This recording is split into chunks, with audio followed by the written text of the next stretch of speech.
जय श्री राम दोस्तों।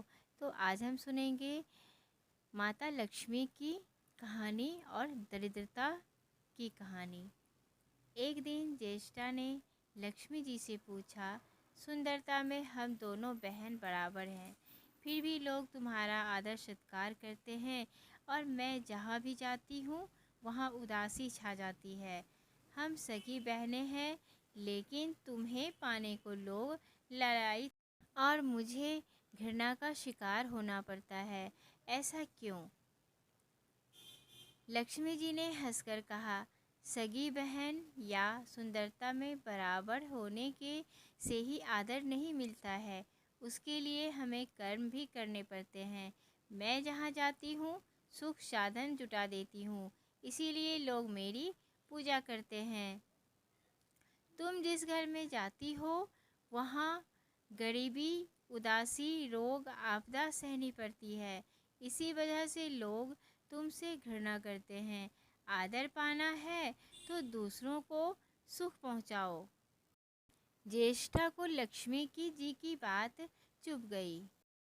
उन्होंने क्रोध में कहा, लक्ष्मी, तुम मुझसे सिर्फ उम्र में ही छोटी नहीं हो, बल्कि प्रभाव में भी छोटी हो। मुझे उपदेश मत दो। तुम्हें अपने वैभव का अहंकार है, तो मेरा भी अपना प्रभाव है। जब मैं अपना प्रभाव दिखाने पर आ जाऊं, तो तुम्हारी सेवा से बने करोड़पति को पल भर में मैं भिखारी बना सकती हूँ। लक्ष्मी जी कहने लगी, बहन, सच सच है कि तुम उम्र में बड़ी हो, लेकिन जहाँ तक प्रभाव की बात है उसका बखान ना करो। जिसको तुम भिखारी बनाओगी उसे मैं दूसरे दिन रंक से फिर राजा बना दूंगी। बात छोटी सी थी, पर बढ़ते बढ़ते बढ़ गई। दोनों बहनों में खूब कहासुनी हो गई।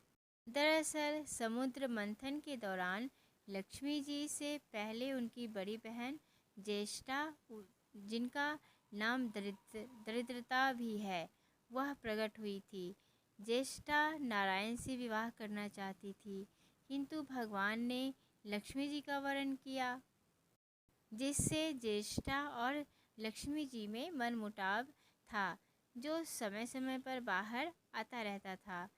तय हुआ कि दोनों बहनों में कौन श्रेष्ठ है। इसका फैसला करने के लिए दोनों अपने अपने प्रभावों का प्रदर्शन करेंगी।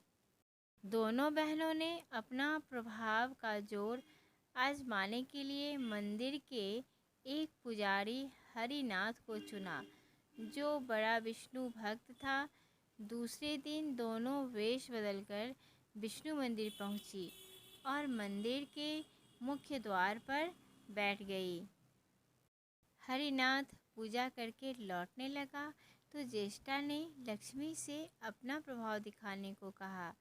लक्ष्मी ने एक खोखला बांस हरिनाथ के रास्ते में रख दिया। बांस के अंदर सोने के सिक्के भरे थे।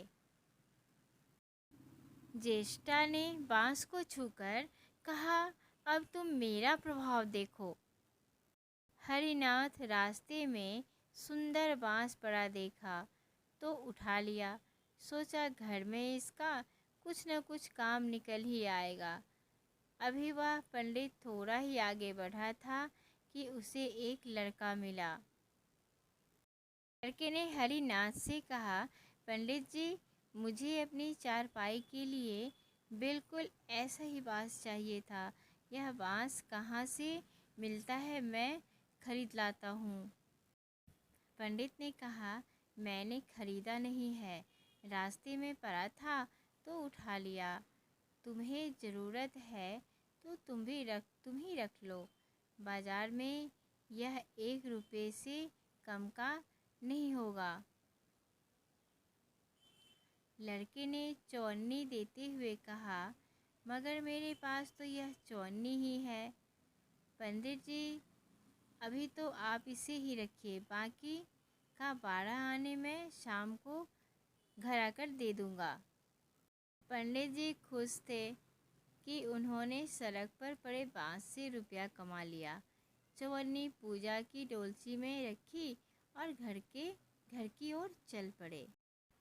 मंदिर के पास खड़ी दोनों देवियां सारी लीला देख रही थी।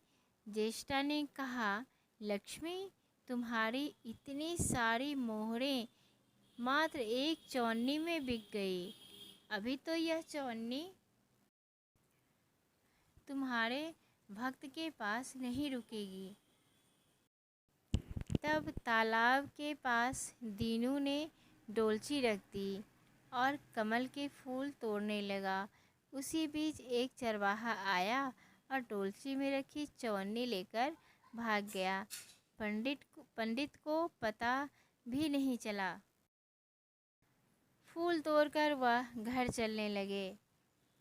इतने में वही लड़का आता हुआ दिखाई दिया जिसने चौन्नी लेकर बांस ले लिया था। लड़का बोला, पंडित जी, यह बांस तो बहुत भारी है।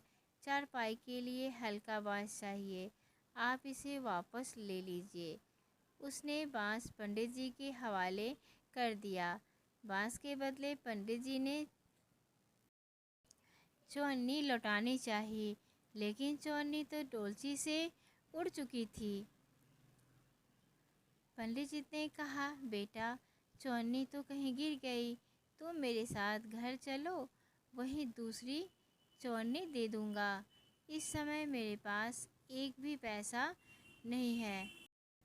लड़के ने पंडित जी से कहा कि वह शाम को आकर घर घर से अपनी चौन्नी ले लेगा। बांस फिर से पंडित जी के ही पास आ गया। लक्ष्मी जी धीरे से मुस्कुराई। उनको मुस्कुराता देख ज्येष्ठा जल भुन गई। वह बोली, इतराने की ज़रूरत नहीं है, अभी तो खेल शुरू हुआ है, बस देखती चलो। हरिनाथ को पता ही नहीं था कि वह दो देवियों के दांवपेच में फंसा हुआ है। पंडित जी खुश हो गया, वरना उसे बिना बात चौन्नी का दंड भरना पड़ता। जिसकी चौन्नी थी वह लड़का अभी दूर नहीं गया था। पंडित जी ने उसे पुकारा और उसकी चौन्नी लौटा दी। हरिनाथ निश्चिंत मन से घर की ओर बढ़ने लगा। उसके हाथ में पूजा की डोलची थी और दूसरे हाथ में वही बांस था। रास्ते में उसने सोचा कि बांस काफ़ी वजनी और मजबूत है, इसे दरवाजे के छप्पर में लगा दूंगा। कई साल के लिए बल्ली से छुटकारा मिल जाएगा। ज्येष्ठा गुस्से में तमतमाती हुई बोली, लक्ष्मी, धन संपत्ति तो मैं छीन ही लेती हूँ, अब इस भक्त के प्राण भी ले लूँगी। ज्येष्ठा ने सांप का रूप धरा और हरिनाथ पर झपटी। हरिनाथ सांप देखकर भागने लगा। सांप बनी ज्येष्ठा ने उसका पीछा नहीं छोड़ा। हरिनाथ घबरा गया। उसने हाथ जोड़कर कहा, नाग देवता, मैंने तुम्हारा कुछ नहीं बिगाड़ा, क्यों मेरे पीछे पड़े हो? व्यर्थ में किसी को सताना अच्छी बात नहीं है। लेकिन नाग ने जवाब में जोरदार फुफकार की। जब हरिनाथ ने देख लिया कि कोई रास्ता नहीं है, तो उसने वह बांस सांप को दे मारा। धरती से टकराते ही बांस के दो टुकड़े हो गए। उसके भीतर भरी मोहरें बिखर गई। पंडित तो आश्चर्य से देखता ही रह गया। एक पल के लिए वह सांप को भूल, फिर नज़र घुमाई तो देखा कि बांस की चोट से सांप की कमर टूट गई है और वह लहूलुहान अवस्था में झाड़ी की ओर भागा जा रहा है। हरिनाथ लक्ष्मी माता की जय जय जयकार करने लगा। लक्ष्मी ने अपनी बहन ज्येष्ठा से पूछा, कहो बहन, बड़प्पन की थाह अभी मिली या नहीं? श्रेष्ठता तो किसी को कुछ देने में प्राप्त होती है, छीनने में नहीं। ज्येष्ठा ने कोई उत्तर नहीं दिया, चुपचाप उदास खड़ी रही। इसीलिए कहते हैं ना कि छीनने वाले से बड़ा देने वाला होता है। छीनने वाला अपने पर इतरा सकता है, वो अपने आप पर घमंड भी करता है, उसको दंड भी मिलता है, जैसे कि चोट के रूप में मिला ज्येष्ठा को। देने वाले के लिए तो जय जयकारे ही लगते हैं, उसकी पूजा ही होती है। तो इसीलिए हमेशा जो इज्जत देने वाले की होती है वो छीनने वालों की नहीं। दोस्तों, उम्मीद है कि आपको ये कहानी अच्छी लगी होगी। अगर कहानी अच्छी लगी तो प्लीज़ चैनल को सब्सक्राइब करना ना भूलिएगा। धन्यवाद।